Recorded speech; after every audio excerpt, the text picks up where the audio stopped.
Jerry? Thank you. Okay, I'd like to call the meeting to order. I'd like to welcome everybody, whether you're here or virtually here. We will start off with saying the pledge.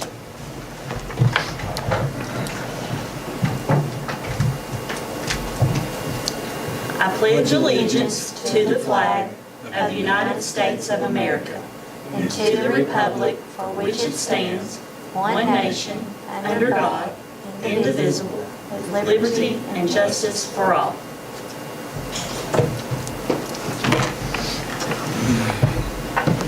I think, Felicia, you took roll, right? So there's not a sign-in sheet. Okay. We will start off with facilities on the agenda, and first we have a construction update. And as you can see, we start out with the Area Technology Center. I think we've got Jeremy with us tonight, and Peter's also with us. So Jeremy and Peter, I'm going to let you all take off on this, and we'll go on with the agenda.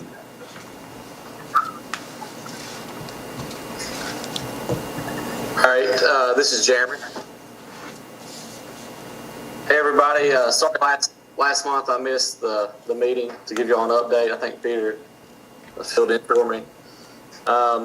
Just real quick, I'm going to take you through what's going on the site now and where I see us in about 3 weeks.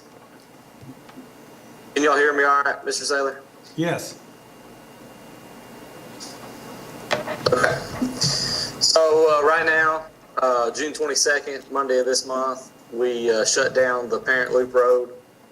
We are going to be lowering that road as it will go through the pedway. That way it has easier access. So we're lowering that 3 foot.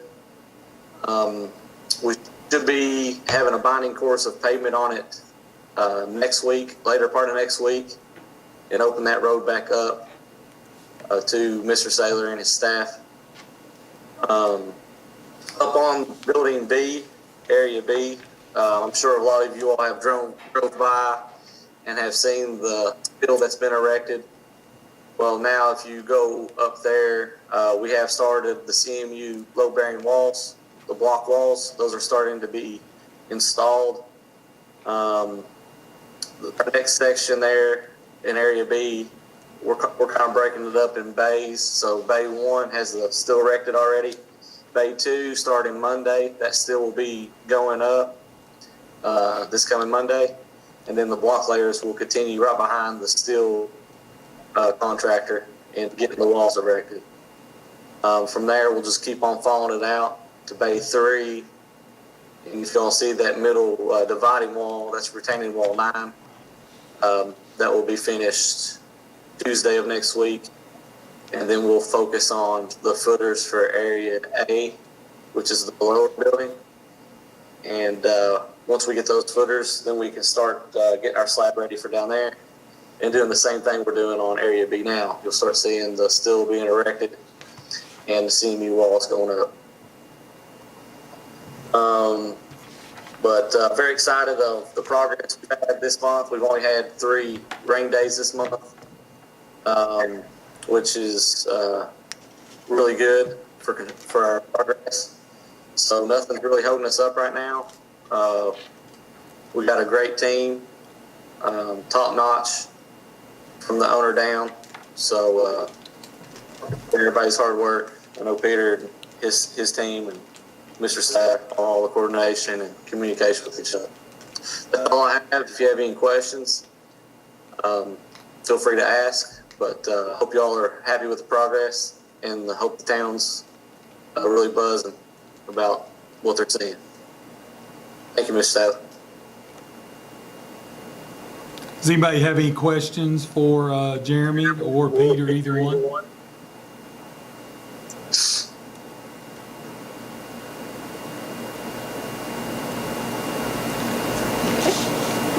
So next we have a pay application. Anything to add? What was that, Jeremy? I was just asking if Peter had anything to add. I didn't want to shut him off from it. Oh, no, I'm fine. We're very pleased with the progress that's been made on the ATC project and bus garage, but the ATC project is what we're talking about here. And it is exciting to see those walls going up. That's really nice. So. They are doing a fantastic job, guys. And let me mute out because it's not going to let me do that. They are doing a fantastic job up there. We've seen a lot of progress here over the last few weeks, and as the weather continues to cooperate, that facility is coming right along. Very thankful for Ross Tarrant and Codell Construction. So, as Rhonda said, our next agenda item is our pay application for this month. And Felicia, I don't know if you want to, if you can pull that up for us, and let them see the pay app. It is new.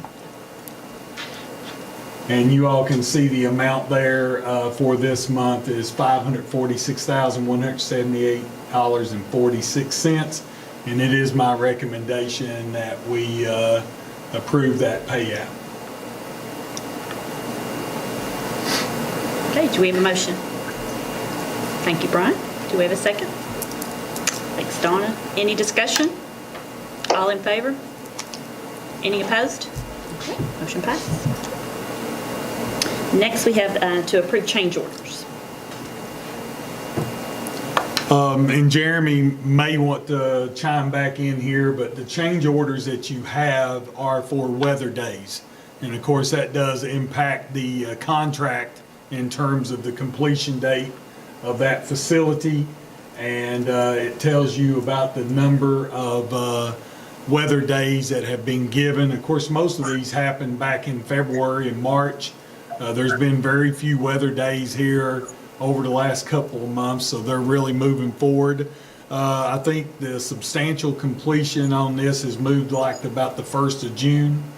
Well, that's final completion. Substantial completion is before that. Of course, you can occupy a building once it is substantially completed. So we're on a good track here in terms of schedule. Right now, unless just the bottom fell out, we should have no problem meeting the August 21 opening for this facility. Jeremy, I didn't know if you had anything you wanted to add? No, Mr. Sally, you pretty much summed it up. That's pretty much all it is the weather days. And like I said, we're doing great on weather days this past month. So hopefully you'll see fewer and fewer of those change orders.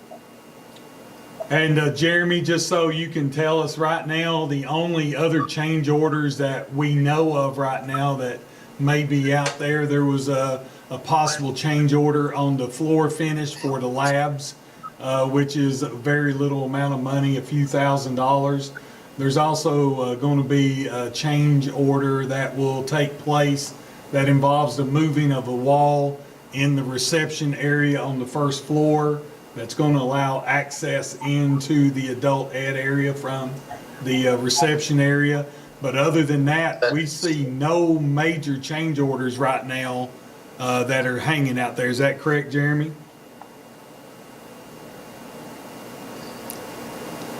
That's correct.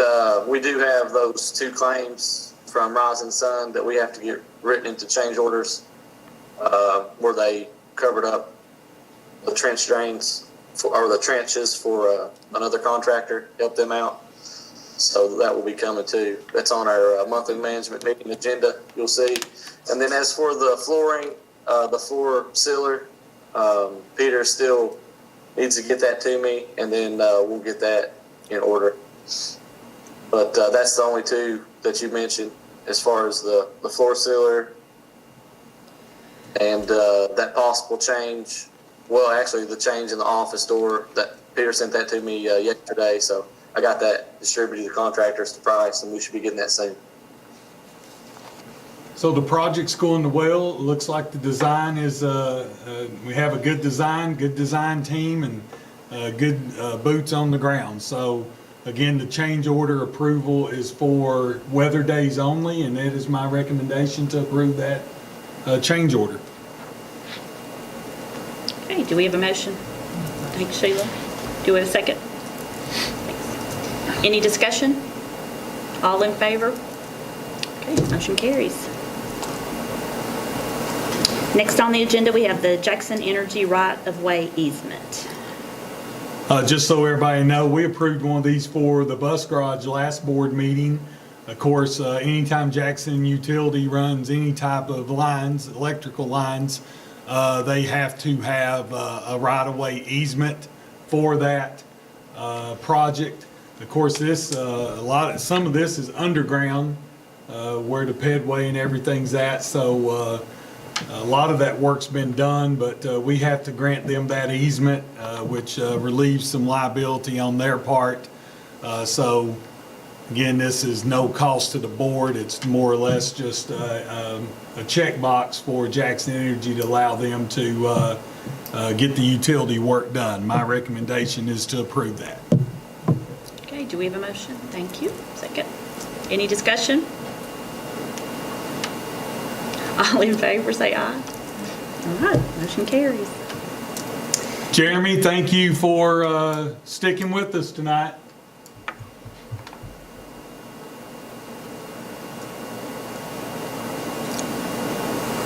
Thank you, Mr. Saylor. Okay, next on the agenda, we have the bus garage, and we will have an update.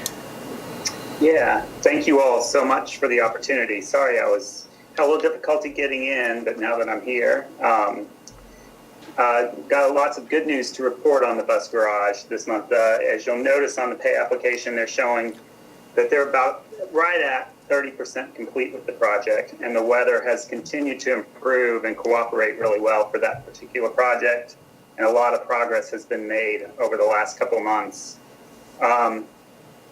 If you've driven by there, you've seen some steel. That's really nice. The steel erection is underway, and the primary structure has been erected there.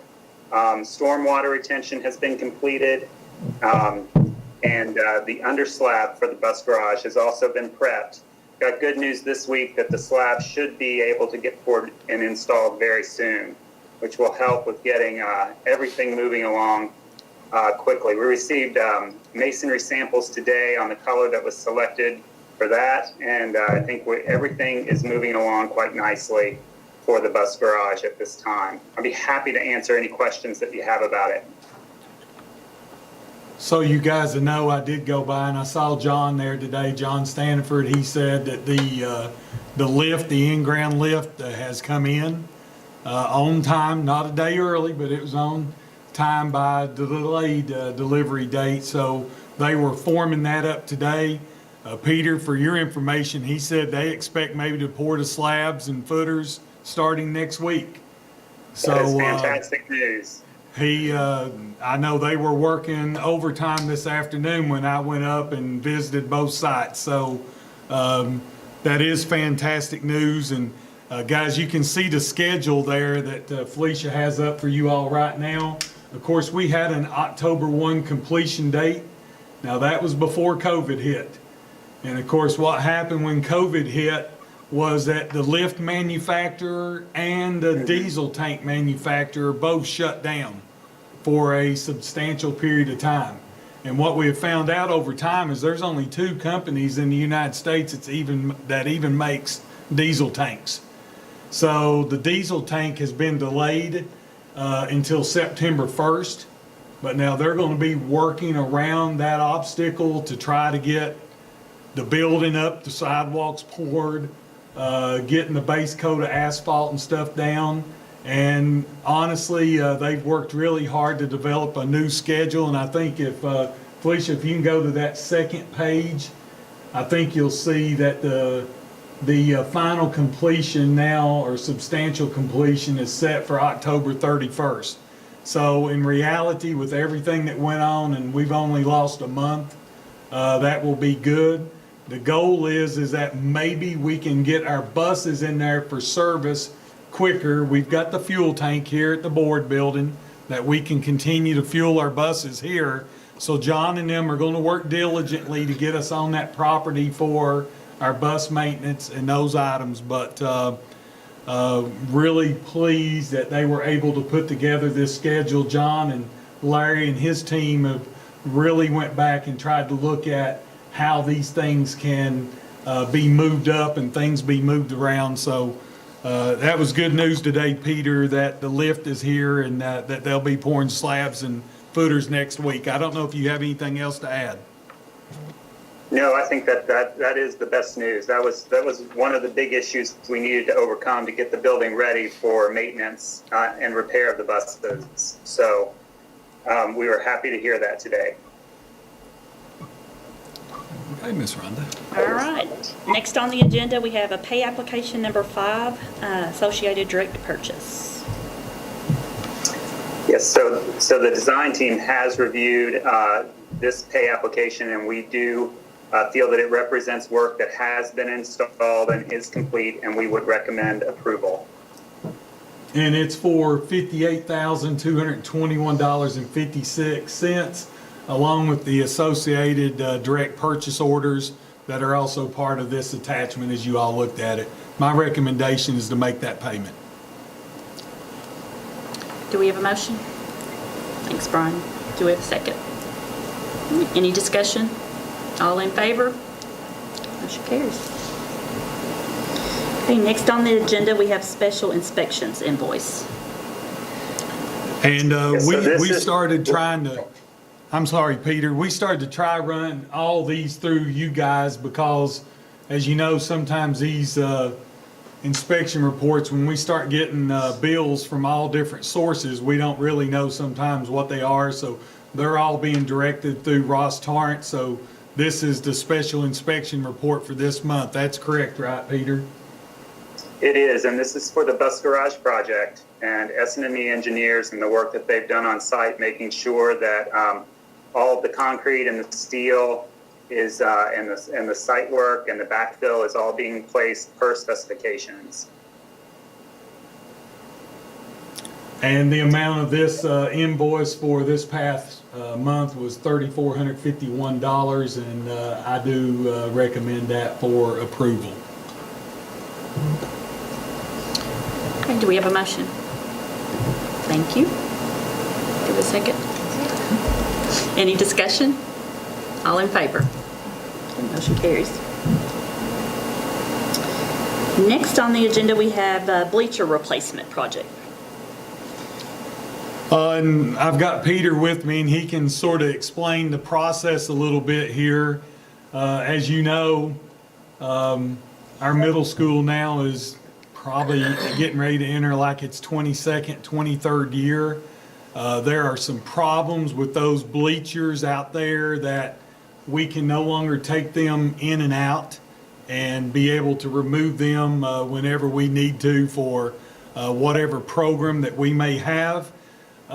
We had Toadvine Enterprises come in and do an inspection on those bleachers, and to get them fixed and hopefully for them to operate for a while was going to be somewhere in the neighborhood of $12,000 to $13,000 to replace all the motors and everything on a set of bleachers that have a lifespan of about 25 years. So the bleachers are worn out, quite frankly. They're not rolling correctly and they're starting to bind. So the next question was, okay, what would it cost to replace them? And we looked at replacement cost for those bleachers. And as you know as well, our central office gymnasium is undergoing renovations and will be done here in the next few weeks. And of course, the bleachers that are in that area no longer meet safety code and ADA accessibility standards. So with that, the bottom line is both of those need to be replaced. If we're going to use those facilities, we don't need to spend $13,000 when we can replace those bleachers for about a little over $100,000. I just think if we throw away $13,000 and then have to turn around 3 years from now, when maybe some of us sitting right here won't even be here, I don't think that's being a good steward of $13,000, to be honest. And we've got the ability right now to go ahead and replace those. And then as part of this gym right here at this central office, you guys know how much this facility is used for youth sports and all the different community events that go on in here with the Mushroom Festival and with the Christmas Bazaar and all that stuff that they do. It's just the right time to do that as well and complete that renovation. It's a little bit over $200,000. We don't have to bid it because it is on state contract, but we do have to work through our architect, and Peter and them have done the work on that. Peter, would you like to chime in there and talk about anything I may have left out? No, Jeff, I think you covered it all. It's nice for districts to be able to do this through contract directly with Toadvine. And these projects go very smoothly with KDE. They tend to be a priority 4 like level, and it's fairly easy to manage. And Toadvine and Vine Grove do a great job, generally speaking, with getting this work done for districts. I think this is an exciting thing for you guys to be undertaking. And it's showing general fund revenues, but it's also, you have to remember, we just completed 2 renovation projects, one for the middle school roofing project and middle school and Estill Springs roofing project. And then, of course, we had the Estill Springs project. There are some, if you remember, a long time ago, you approved a resolution that allows the construction funding to reimburse the board for general fund dollars that was spent in those 2 renovations. So even though this is maybe a little scary to say we're going to spend $237,000 of general fund money, in actuality it'll be right under 50 or right about 50 because of those 2 contingencies that we had left in the reimbursement that we're doing on some of those projects. So you have the money without this impacting your contingency moving forward into our new budget. So my recommendation would be that we go ahead and do this. If we go ahead and get this on order, Peter will make a call tomorrow to Toadvine that they can go ahead and get the items ordered. And I believe, Peter, it would make sense, we probably could have a completion date somewhere before Halloween. Would that be correct? That's absolutely correct. Yeah, I do think that would be, that's very conservative. I think they can get it done pretty quickly. So my recommendation is that we go ahead and do it. It's a safety issue. It's an ADA issue. Anytime you make an investment in your school facilities, it's an investment that will pay off for years to come. So my recommendation is that we approve that project. Can you just address the fact that we can't move forward with doing athletics until we have our facilities in order? Yes, I know that,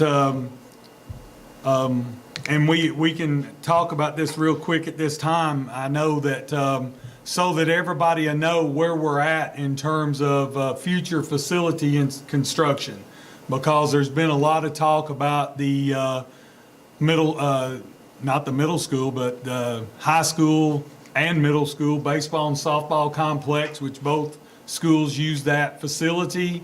The football stadium, the track, the tennis courts. Of course, we lost a middle school field house during the ATC renovation, and there's a lot of talk out there, well, what are we doing with that? I believe it was June the 3rd that Peter and his team was on site, and we met with them and talked about the high school renovation, which would include HVAC upgrades, electrical upgrades in terms of lights, security and ADA upgrades. And once those renovations are done and they're scheduled to be done, then we can move forward with the athletic facility renovations as well. We can't do the athletic facility renovations before the high school renovations. They have to be done in conjunction with each other. And that's per KDE. That's the way they told us that they would approve those projects. So Peter and Randy and the team at Ross Tart have begun the preliminary stages of planning that renovation for the high school and the athletic facilities. And we've sort of got like about a 6-month time frame here for them to get in there, do field work, do field observations. They were on site last Friday as well, doing some observations and field work for that. Peter, when do y'all expect us to have maybe the first, maybe preliminary information on that proposed project? We already have, we just received information back on survey proposals, and Michael has generated that for use, because we're going to need some survey information to move forward. But obviously, we can probably give you all monthly updates on what we discussed on June 3rd. So the survey information will be helpful, and I'll get that proposal information to you here for next month's meeting. And it will be a process in order to do that. It's going to take a while. By the time this stuff is ready, the bus garage project should be done and out of the way. At that point in time, by the time we get to November, December, you're going to be somewhere around 75% complete, probably with the Area Technology Center. So it's sort of moving along in the right time. We don't need a ton of stuff going on at one time, but we also want to sort of be diligent about moving along and trying to take care of the things that we said that we would try to take care of. And especially there's a lot of interest in those athletic facilities and how they move forward. So that's, did that answer your question, Ms. Donna? Yeah, I just wanted to make sure that everybody understood what the process was, and we're not jumping just into this blindly, that we have a plan for all of these things. And we have the money from contingency right now to do this. Yeah, to start doing some of the preliminary testing and surveying and stuff that needs to be done. And, you know, it's just part of a process, but if you think back, if you've been very active in board meetings over the last 2 years, this was all part of a long-range facility plan that we made no bones about the fact that Estill Springs was the #1 priority in our construction projects. The middle school and Estill Springs roof was the second project. The Area Technology Center was the third project, and the bus garage ended up getting caught up in that, and it needed to be moved. The bus garage was basically a safety issue with all the buses and traffic and everything on that property. And the fact that the facility plan called for a brand new bus garage, it technically was going to cost $1.5 million to renovate the bus garage that we had.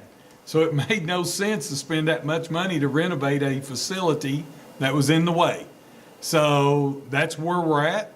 And the last project we told everybody would be that high school. It's had 6 renovations. It needs to have number 7, and so that's it. So, and part of that 7th renovation at that high school will be the athletic facilities. And that has been the long-range project of this board, even before some of you all came on the board. That's been the long-range project. So with that being said, that's sort of an update of where we're at. Thank you. You're welcome. Just wanted to make sure everybody was clear on that. Peter, anything else before we approve the owner-architect agreement? No, I think other than to let you all know, we really appreciate the opportunity to help you all out with this Bleacher project. So thank you. As part of the process, you've got to have an agreement with an architect on any of these facility projects. So my recommendation is that we approve an agreement with Ross Tarrant to do the Bleacher projects. Do we have a motion? Second. Any discussion? All in favor? Any opposed? Those are the most uncomfortable bleachers there. And dangerous coming down. They are. Right, motion carries.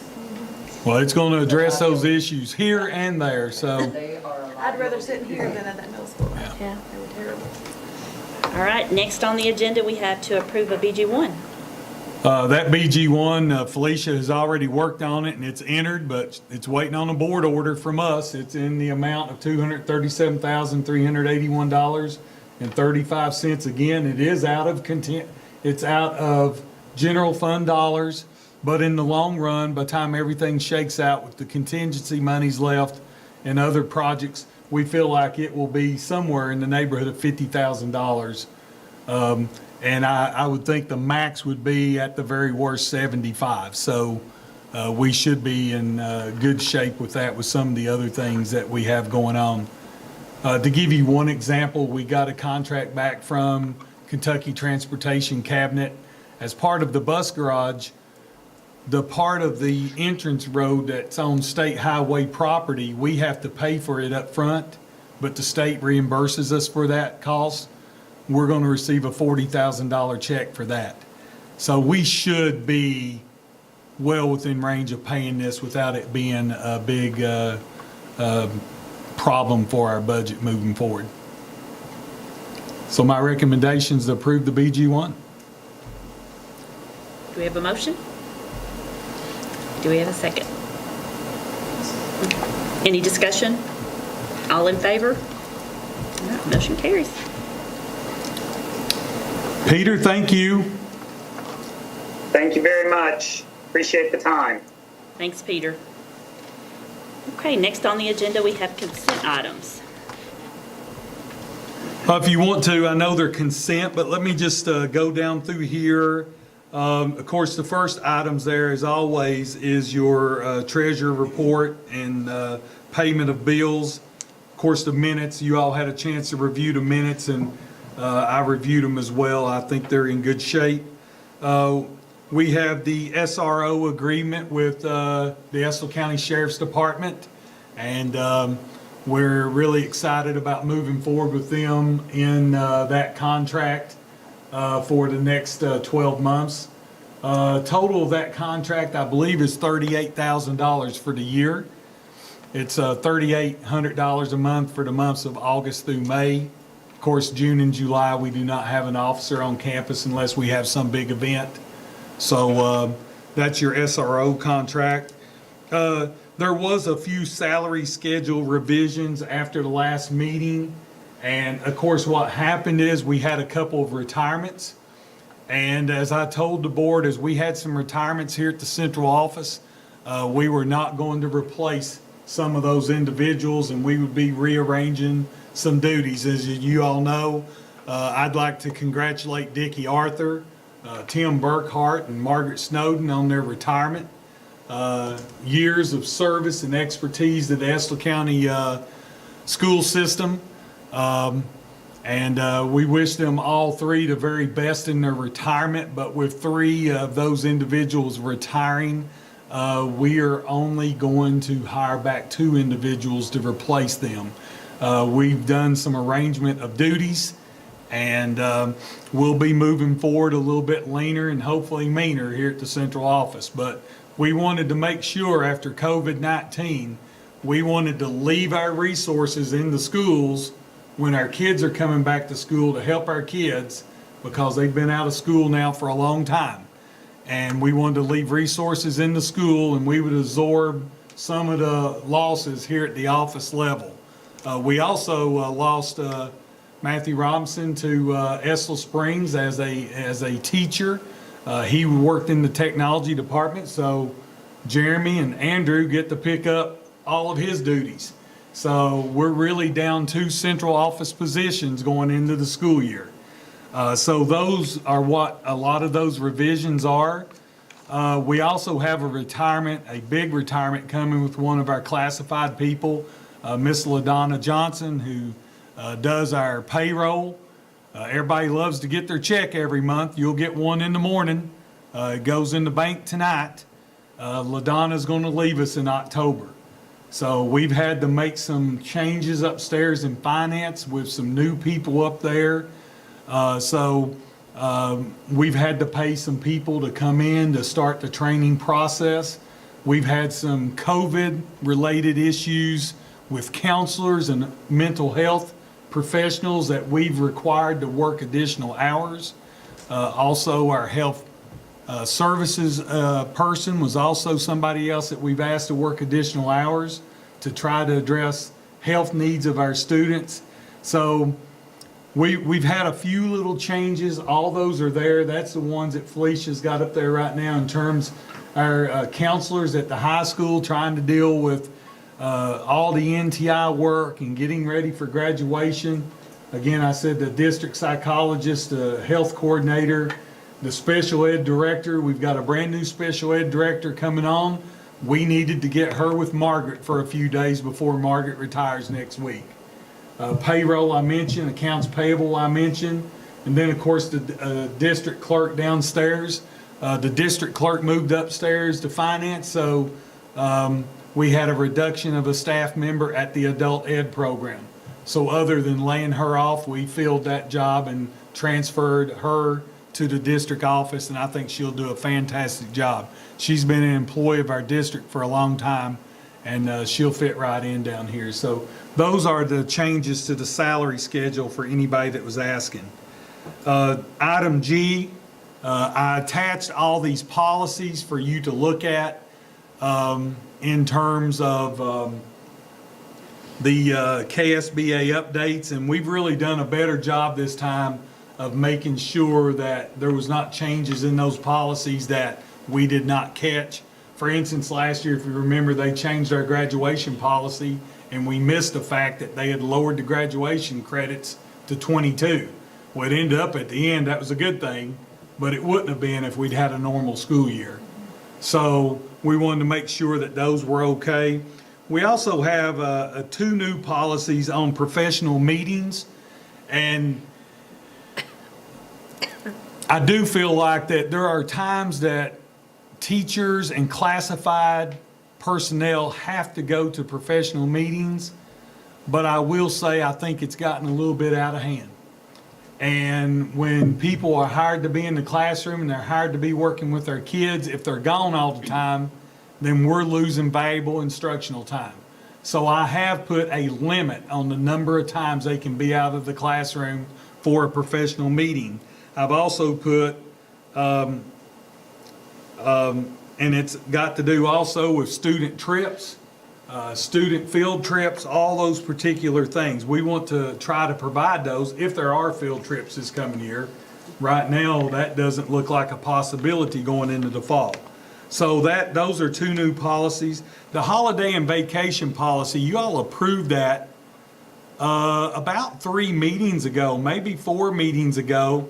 But when we got to looking at the language, there was a couple of items that did not match up, because it had said that they could only bring forward a maximum of 30 days, but they could not have no more than 45. Well, you all created this policy to deal with those individuals that had been here for a 20 years of service. They get 20 vacation days. Now, these are our 261-day employees. They're every Monday through Friday during the school year, they are to show up to work. So if they get off work, they have to take a vacation day, other than the 6 holidays that they're granted through board policy. So we gave them 20 days, but okay, if someone had 30 and they can only have 45, well, that did no good to give them 20, because they lost 5 immediately. So that should have been 50, and it hadn't been changed. And then also at the time of when they leave, whenever a classified person leaves, they can be paid for part of their vacation days, but it cannot exceed 40 days. They are only compensated for 40 days of those vacation days. So we have put that in writing, and that's the same for classified and certified. The most days that a retiring individual can be paid for is 40. And then the last one is the graduation requirements. We put the graduation policy back in place the way that it should be. And then the last item there are the job descriptions for coaches. and athletic directors. And we have not had job descriptions for these individuals before. Mr. Winkler began work on these last fall and had them mostly completed. And then when we hired Mr. Austin Moore as our athletic director and alternative school principal, he put the final touches on these. So I appreciate both of those individuals.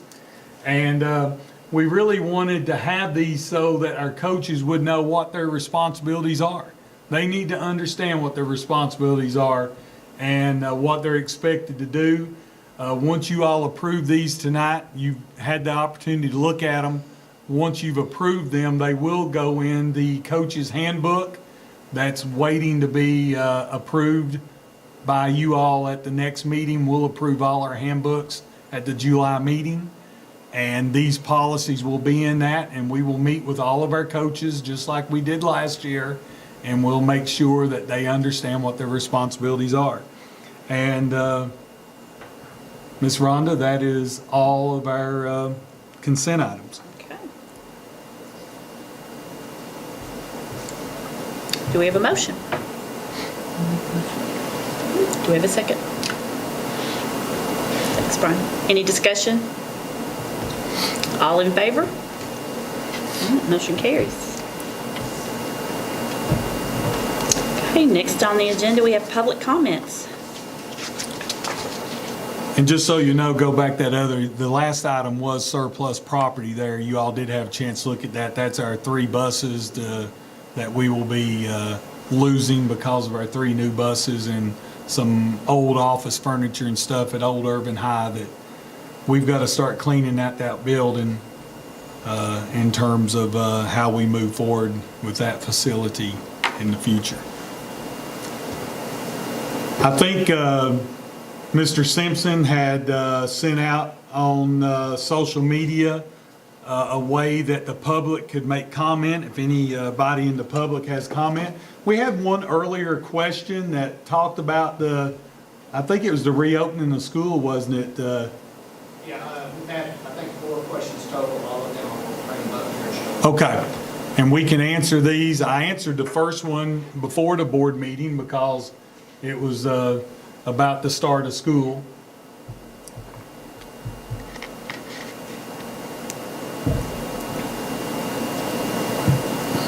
So, individually, the first question is from Melissa Goldman, and her question is, if we go back to school with kids that have auto machine, will they still be bused to, I think she misspelled that, I think she was talking about day school for Yes.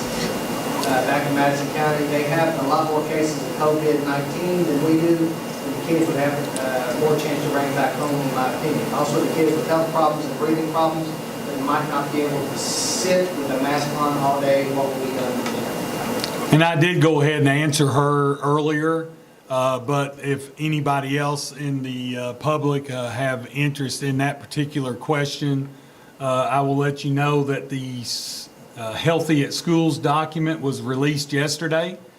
And as part of that document, all schools, regardless of whether it's an area technology center, a high school, an elementary, all schools in the state of Kentucky will be following guidelines that was released yesterday. So schools are going to be a lot more regulated than probably Walmart's going to be. So there's going to be a lot of stipulations that we have to be able to do. So everyone in the public knows, on Monday, our administrative team will be meeting to discuss those changes. We expect to have a survey to all of our parents by July the 3rd. Our goal on Monday and by Tuesday afternoon is to have a survey. That survey will be at least 10 questions and probably no more than, I think if we get more than 15, we're probably going too far. 12 might be the sweet spot to try to gauge how our parents feel about coming back to school. What are some of the options? The question was about mask and mask wearing. There's going to be situations that students are going to have to wear a mask. If kids ride a school bus in Estill County next year, they will have to wear a mask. Parents will need to take the temperature of their child every morning before they board that bus. As students enter our schools, their temperatures will be taken. And while students are in the hallway or moving back and forth to class, they will have to wear a mask. If they're in classrooms that they're able to social distance, and we're putting a plan in place to where that can happen, then they will not have to wear a mask while they're in the classroom, as long as they can stay apart from somebody at least 6 feet. I do think it's almost impossible for us to expect our kids to wear a mask 7 hours a day without a break. So it's up to us to find a solution, and we're going to do that. The other part of her question was, what if some child has a medical issue? If a child has a documented medical issue backed up by a doctor's note, then that child, for instance, a child with asthma probably doesn't need to be wearing a mask. We've got a couple nurses here on our board and nurse practitioner, and we know that some kids with breathing problems and some other things, they probably can't wear a mask 24/7. So there will be some exceptions for that. But we're going to try to work within the guidelines to do what's best. So if we do send kids to Madison County, we will make 100% sure those kids are safe before they get on that bus, and safe while they're there, and safe by the time they get home. Because they're not going to be allowed to have people just coming in and out of their schools either. Next one, Jeremy. This is from Timothy Rose. Is there a chance that we, I think this is off, this is in regards to having a public pool, which of course we will not have any control over, but for the purposes of full disclosure, I'll go ahead and read it. Is there a chance we could have a public pool for our young people, for the local government's building pool like we had in 1980s in their central office? High school kids could take swimming lessons, and it could become a public pool once the school year is over. I know there are other pressing issues in the future, but we could eventually move in that direction. I do know there was a public pool here at one time, and I think that was back when Mr. Bonney may have been the superintendent. I think at that time there became issues with the pool, and there wasn't financial resources within the school system to fix those problems. And at that time, the county government did not have sufficient resources either to help, and I think that's why the pool was done away with. I know that in a lot of areas that the pool is part of the public domain and not necessarily part of the school system itself. I know if you've been to Mount Sterling lately, and if you're there at their middle school and where their high school is at, Montgomery County government, I think on school property, has built a swimming pool there. And I don't know what the school system's role in that. I think, moving forward right now, I can't speak for our board, but I know that our next priority is our high school and their athletic facilities. I would think that the board would be willing to enter into an agreement with county government in a partnership in the future. Just know that right now, the issue is going to be tax revenue and tax dollars because of the COVID-19 and the amount of tax revenues that's going to come forward. I think you're going to see city and county governments and state governments struggle mightily over the next 2 years. And the school system will be right there as well. I mean, we've got to be very frugal with money.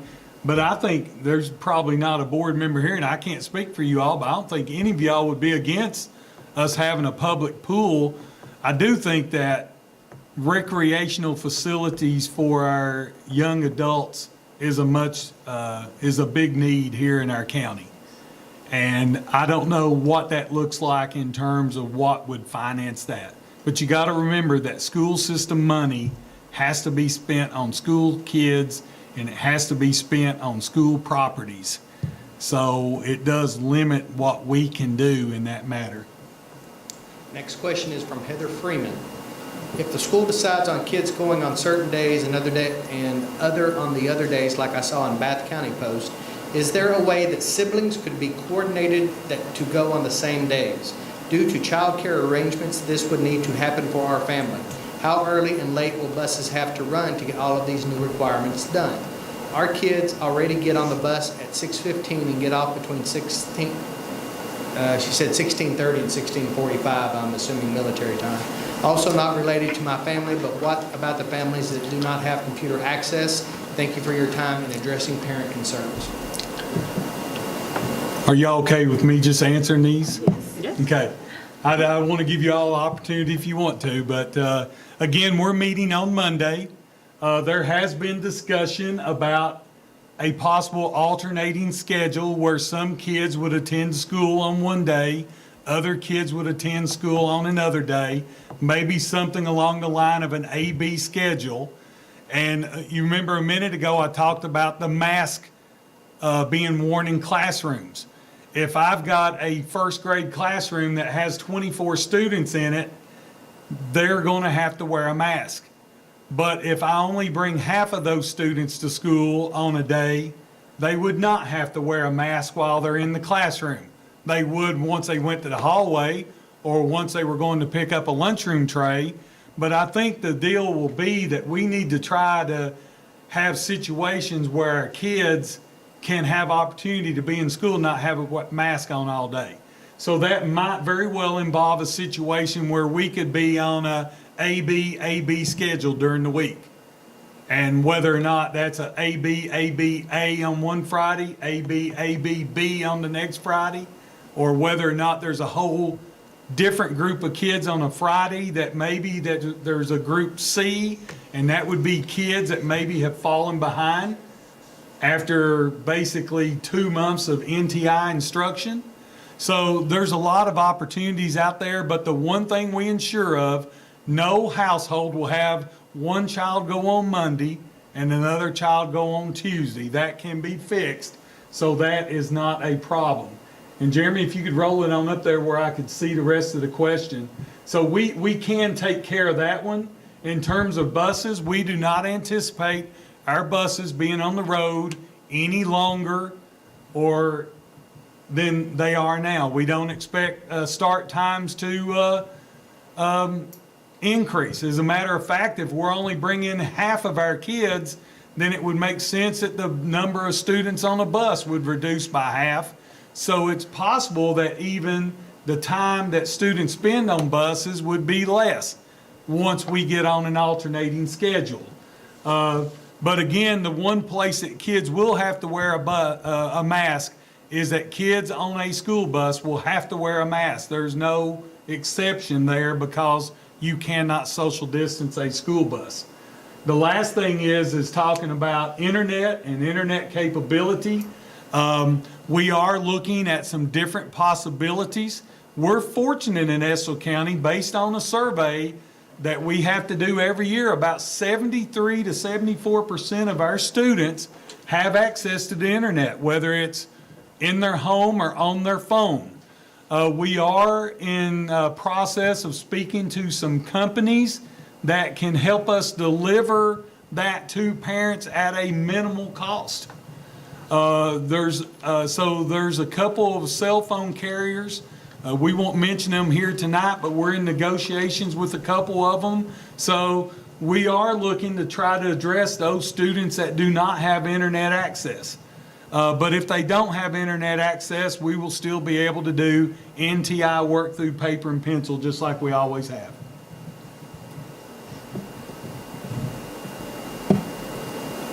Next question is from Larissa Muncie. She says, what is the expectation of children that have a respiratory illness that cannot wear a mask, quote, asthma, and is it a major health risk for them to be around others that could pass the virus to them? Or kids that have parents who are high risk because of cancer or autoimmune disorders? Will they be given the option to continue NTI online learning from home, or will parents be forced to fully homeschool those children outside of the state's curriculum? Thank you very much. There will be multiple options to meet the needs of our families. We've talked a lot about maybe within the first few days of school, we really need to get our kids in school and find out where they're at. That would involve us bringing them in and doing map testing to try to get an idea of where they're at, how much maybe that they have fallen behind. Our teachers and our staff has already begun work on what are the key concepts that they missed in the spring. So, in other words, a second grader, right now, we know what the key concepts they have missed in reading, math, and other subject areas. So that third grade teacher is definitely going to be aware. We did not retain a bunch of students. What we told our students and families in the spring, as long as you do your NTI work, as long as you make an attempt to do your work, then you would be promoted with your class. We did not promote students that did not do anything. We had some students and families that chose to do nothing. We did not do that. Now, we're going to give opportunities for those kids to catch up. But, you know, that's going to be up to them. You know, you can't get something for nothing in this life. And believe me, that's not, no matter what you're doing, you can't get something for nothing. So there will be multiple options. Yes, if somebody lives with a grandparent and that grandparent has some type of disease and there's a possibility that that child could bring something home to that parent, then yes, there will be other options. The one thing that we've had several parents ask about homeschool, and here's the deal with homeschool. Why do you want to take your child out of school, enroll them in homeschool, and pay for a curriculum or pay for a program when the school system is going to provide that for free? And before anybody says it, it's not about money, because the governor signed an executive order yesterday that said that our attendance and our reporting for this coming year will be based on the 18-19 student attendance and enrollment. So our schools will be funded on the attendance, not the membership, but the attendance that we had 2 years ago. So this isn't about money, us trying to keep kids in school. But why would you want to take your hard-earned dollars and pay for something that you can get from us for free? So one of the questions that you will be asked, is there a family member in your home that would require your child to be on NTI instruction? And we need to know that. And we're gonna make allowances for that. So yes, we will do that. This is going to be different than any school year that we have ever seen.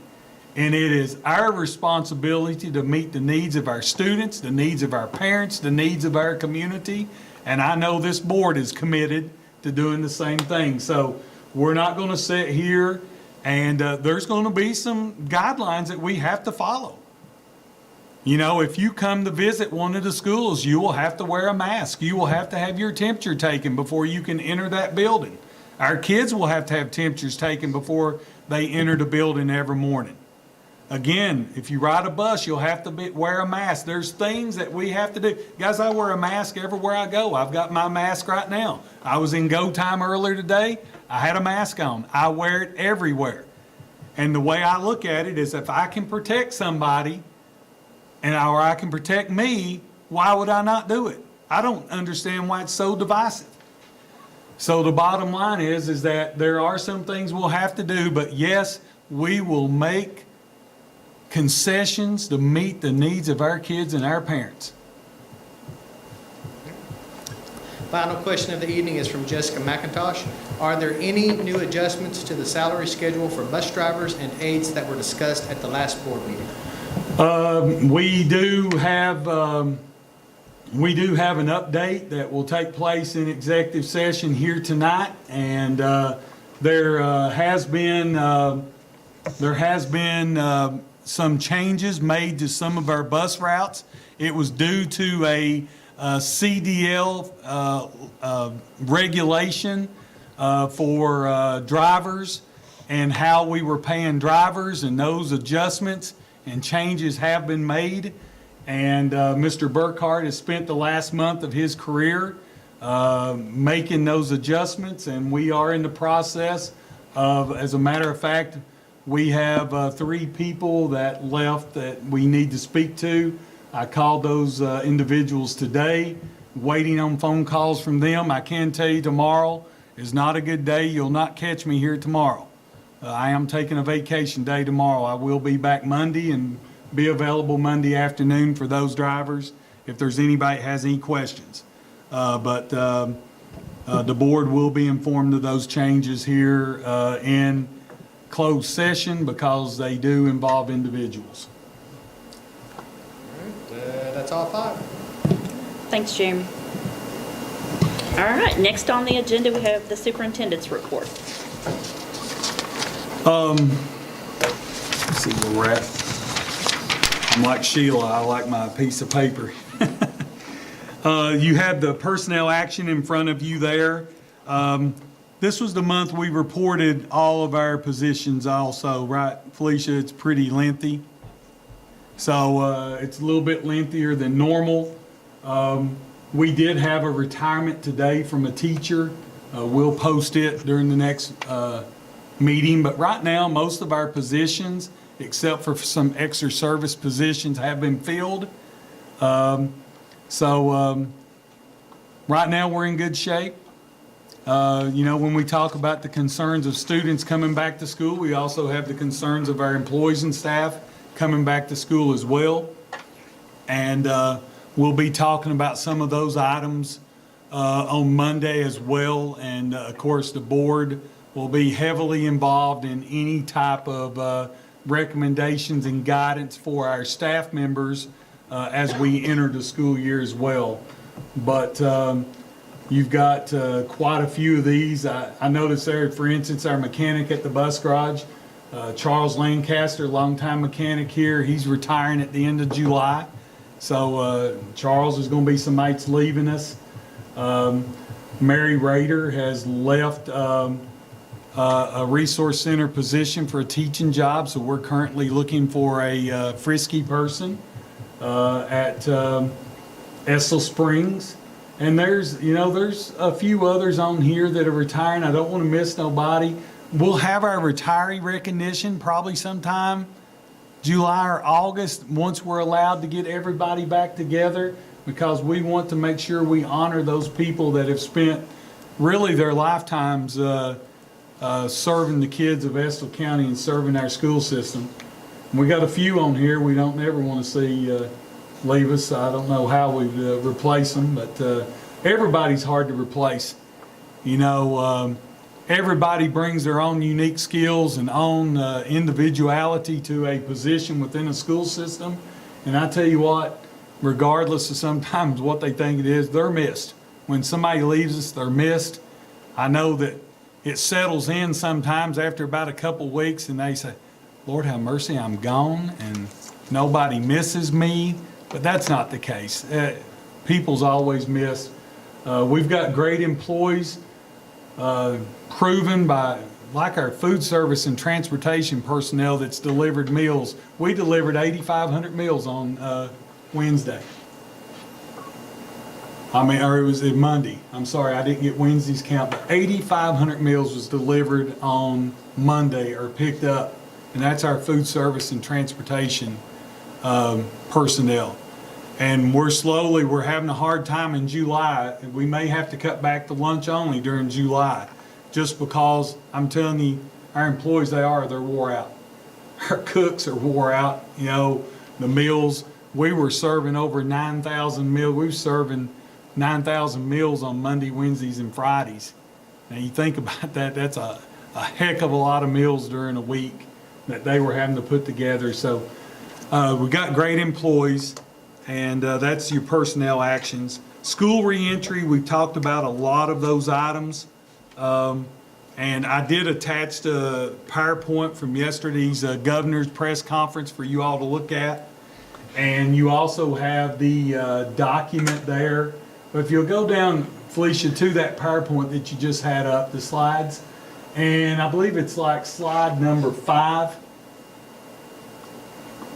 That slide right there, everything that we will have to do will have to fall under those 5 items. They are the 5 big umbrellas that we will have to be able to meet in order to be able to stay healthy at school. as we talked about social distancing, how we're going to operate a school bus. There was a document come out today about transportation and some ideals, and we're going to have to do some things different in transportation. As I said, if you ride a bus, you'll have to wear a mask. We're going to ask parents to take the temperatures before they get on the bus, because I was really adamant about the fact that we don't need kids standing outside the bus waiting to get on the bus while a monitor's trying to take temperature. The most dangerous time for a child riding a school bus is getting on and getting off the bus. We don't need to have kids outside. So, the governor, they heard us on that particular point. So that's one of the things they do. But one of the suggestions is today, school buses, kids won't really be able to pick where they sit at. We're going to have to load school buses from the back to the front. So when the first kids get on the bus, they're going to have to go all the way to the back. That way they don't have to pass nobody as they're going by. So you load the bus from the back to the front. Now the only exception is a preschool kid that by law they have to sit midway of the bus. So those kids would have to sit there. But then when you get to school, they're unloaded from the front to the back. Again, to create social distancing. How we're going to operate lunchrooms. There's going to be a lot of times kids are going to be probably eating in their classroom because we will have to social distance during lunches. Cloth face coverings and the policies that's required from that. I mean, the absolute bottom line is right now, our employees will wear masks. They're going to have to in order to protect themselves and to protect others around them. Now again, if we had an employee that has a real bad asthma issue, they will have the same opportunity. But it's really going to be something we'll have to work around. But we'll work around it. We'll figure it out. We'll figure out a way to do it. Screening and school exclusion, that involves the screening of students coming in, taking temperature checks. We're going to purchase technology that's going to allow our students to enter the building, and we're going to take their temperature with that camera coming in the door. If we get somebody that's red flagged, we'll pull them off to the side and we'll make sure that we take a more accurate temperature of those students. It's going to cost us some money, but that's what the CARES money was for, that we were awarded. And we can't have somebody sitting there with a handheld thermometer taking the temperature of everybody getting in the door. We'll have people waiting to get in at 9:30. So we're going to have to do some things creative to get that done. If we do have a student that does test positive, I'll jump down to the contact tracing that goes along with the school exclusion. If somebody does test positive, there will be contact tracing that will take place to determine if that child has come in contact with other children. If they have, they're going to be asked to self-isolate. If they're asked to self-isolate, we're going to have to provide services and NTI work for those students. And then sanitation environmental factors. We have already purchased $70,000 worth of sanitation equipment and materials and supplies in order to make sure that our buildings are safe and clean every day. And it's going to involve a lot of hard work by our staff. So, as I said, it's different than it's ever been. And we'll have a plan. We'll have a plan by, hopefully, the July 17th board meeting. If we don't have a plan by then, we may have to have a special called board meeting, but I will want your all's input. We're going to be meeting on Monday. If any of y'all want to, there'll be a link that will go out to that. I think upwards of 2 of you all could be on that link if somebody wants to. As Donna, as a nurse practitioner, it might be good if you could be on there. If somebody else wants to attend, we probably can't have 3 on there because, in my opinion, that'd be an illegal meeting virtually. But if you want to be a part of that meeting, and you can, I think we're meeting at 9 o'clock. If Donna, if you're busy and can't do it, then Rhonda could sit in with her expertise, whoever else wants to do it. And we just want to have a good discussion.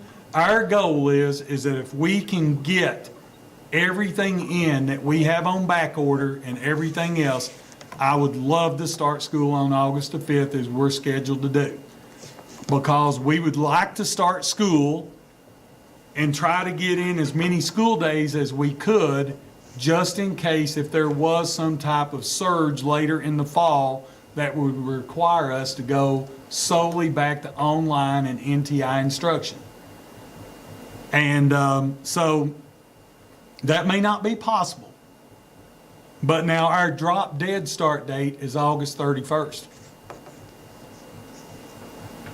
And that's a calendar that you've already approved. So anytime between August 5th and August 31st right now, our parents need to be realizing we're going to try our best to start August 5th. But if we have to back it off a week, we will.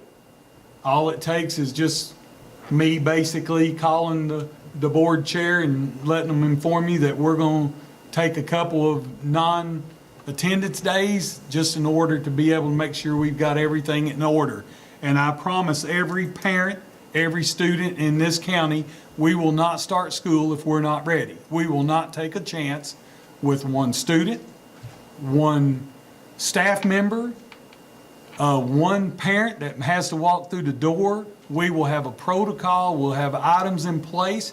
We ask everybody to be patient. Remember, schools are not Walmart. Schools are not Lowe's. I've been in both. I've seen what it's like. I mean, it's the Wild West. This is a school. This has kids that are going home. You know, we have upwards of 40 and 50% of our kids that spend time with a grandparent. We know what this disease does to individuals that are 65 years old and older. If they get it, it's deadly. And the death rate increases as the age increases. Yes, ma'am. It's also starting to affect our young people. That's been this past week. We are starting to see a lot of young people test positive. A lot of them are asymptomatic, but we have seen cases where young adults have gotten very, very sick. Doesn't happen often, but when it does, it's severe. So we're not going to start school if we're not ready. Listen, if we're not ready, and if we have to, we'll start on NTI. We will not start school and have students attending a school until we know that it's safe. And I know the next question out there, everybody, what about sports? What are we going to do about sports? What are we going to do about activities? I wish I knew. As you all know, my time has ended on the Board of Control as of this coming Tuesday. I have been asked to stay on in an advisory role for the next 3 months because of this situation. If you all don't have an objection to that, I will continue to stay on. That way we'll have up-to-date information, which means I would be in a meeting on July 9th and 10th. My opinion at that time, a determination is going to be made about fall sports and how we move forward. Because I don't know how you social distance a football game. I really don't. I don't know how you social distance a volleyball game when you've got play at the net. I don't know how those things are going to look. So it's going to depend on a lot on what state government, what type of regs that we have that comes down. We'll be working with our local health department and local county leaders as well, because any plan that we develop has to also be approved by them. They've been very helpful with us on some other issues. So that's just sort of a re-entry update. And I thought you all needed to sort of hear. We've got some ideals on how to do and what to do. And, you know, we've only talked about academics. Like I said, we talked a little bit about busing, a little bit about lunchroom. What about the social, emotional health of our students? And making sure that those kids are being provided for as well. What about the health concerns of our students? We have a nursing position posted at the high school, or getting ready to post that position. We've just held off on it, trying to wait and see what these guidelines are. But that would give us a health care provider at each of our schools. And that's going to be an additional cost to the board. That's why when we have a central office administrator retire, I would rather hire a nurse at the school and the adults in this building pick up responsibility so we can have a nurse at the high school. I think that's important. So we're going to make the sacrifices necessary. We're going to put the plan in place necessary. We will have a plan and we will be ready to go. And just so parents know, we are going to try to go on August the 5th, if at all possible. But you'll know at the July meeting. I'll be able to sort of tell you then if August the 5th is possible or if we need to back it up some. There are some advantages to not starting until August the 26th. I believe that the legislature will give us leeway when they meet in January, but there is currently a law on the books that says if we start school on August 26th, we've got a whole lot of leeway in terms of the number of days that we have to attend. We have to attend so many hours. I'm going to ask you all, when we set the start and ending times this coming month, I'm going to ask you to add 15 minutes to the instructional day to try to have a period of time that we can work with those kids that missed out. So we'll just be ending at 3:15 instead of 3 o'clock. We'll do it for this year to try to catch, and we'll see how things go. We've got to make some changes, fundamental changes to how schools are run and how they're going to be run for the near future. But we're all in it together, and I don't want to steal from our governor, but we will. We'll get through it together, and we'll make things work for the children of Estill County. And I appreciate you guys and your support, and I know you'll play a big role financially as we move forward on some of these items. So that's my report for that. I don't know if there's any other questions. I just wanted to say, do you think it's reasonable that, that's a pretty quick turnaround if you're meeting on Monday, surveys going out, and then the July 16th meeting? Do you think, because I know parents need to plan. That's probably the biggest question that I'm getting out there is parents want to know when school's coming, going to start back. But Well, we've actually been meeting for a month. We've had about 3 meetings already discussing some of these issues. We've got a live Google Doc up right now that deals with academic return. Social emotional health is another key piece of that. Health science, health services is a key piece of that. And then just logistics, lunchroom, transportation, facilities and maintenance. I believe those are the 4 areas. We've been working on it for the last month. We just needed finally for the document to come out and say this was the final document. There's been a lot of changes to that document. At first, there was no give on the mask. You had to wear a mask. It didn't matter if there's 3 in a classroom, you're going to have to wear a mask. That's been relaxed some. So if we can figure out a way to get the numbers down in the school, we can help with that. There's going to be times they got to have a mask. We'll buy every student a mask. That's part of the CARES money. Every student will be bought a mask. We're probably going to have some nice masks from BSN. It's going to have the big flying E on them. If kids want to buy their flying E mask and that's what they want to wear, they can buy that one. I know that we've been, not because Rhonda's sitting here, but William Hardy and I have talked a couple times.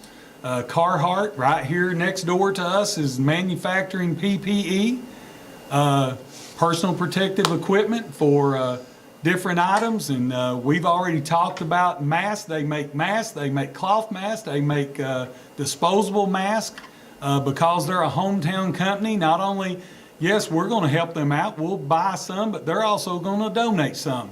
So, there's a hometown company stepping up that's going to help us. All of our healthcare professionals.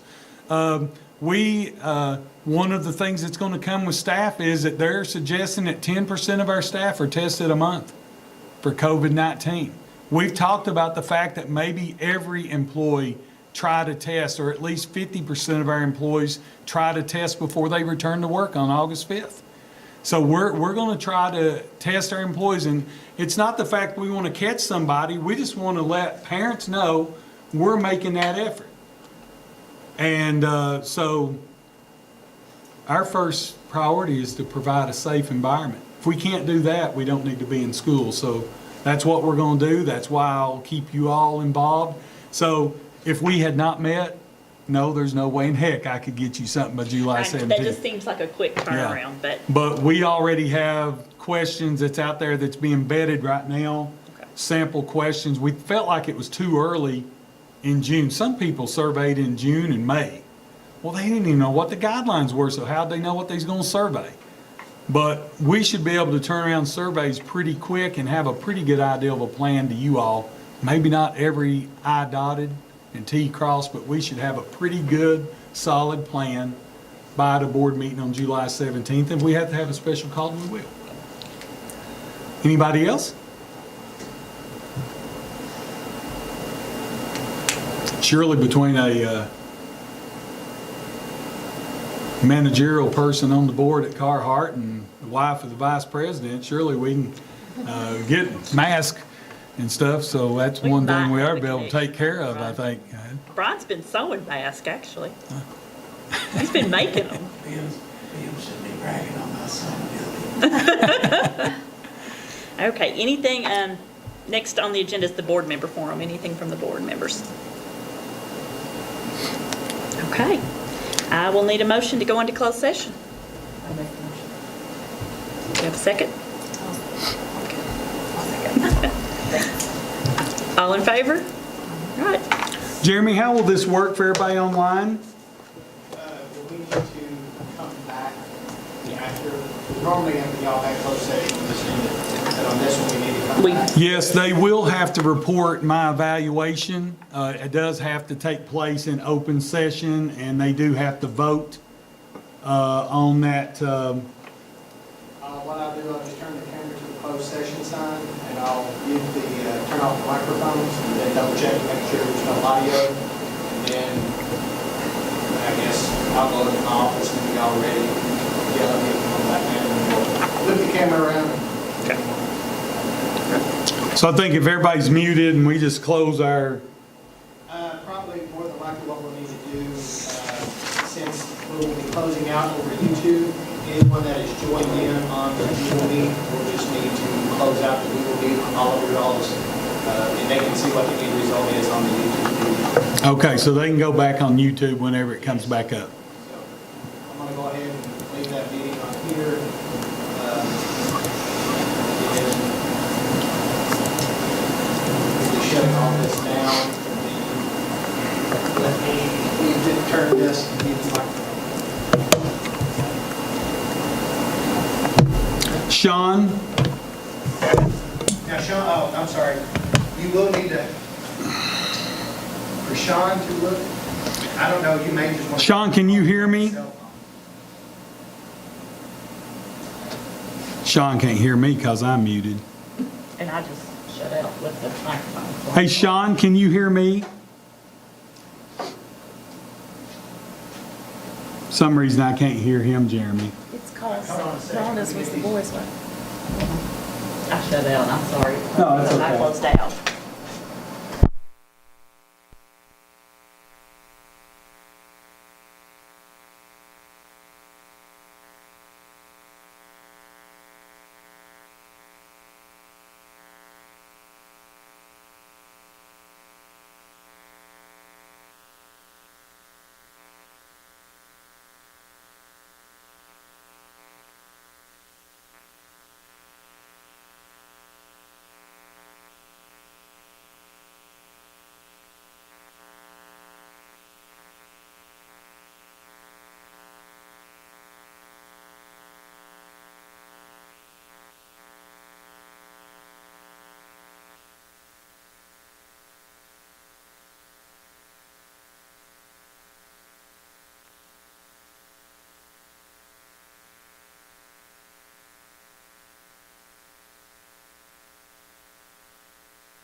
sorry.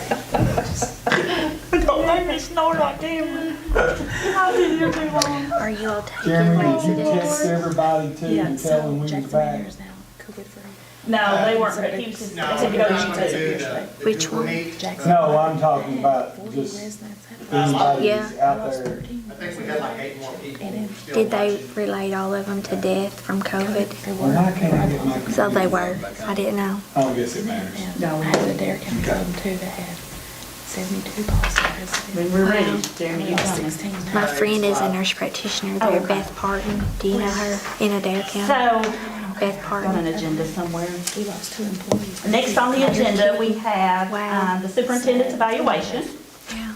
And the standards that you worked on for 1920 school year were the instructional leadership and standard 3, which was 2 and 3.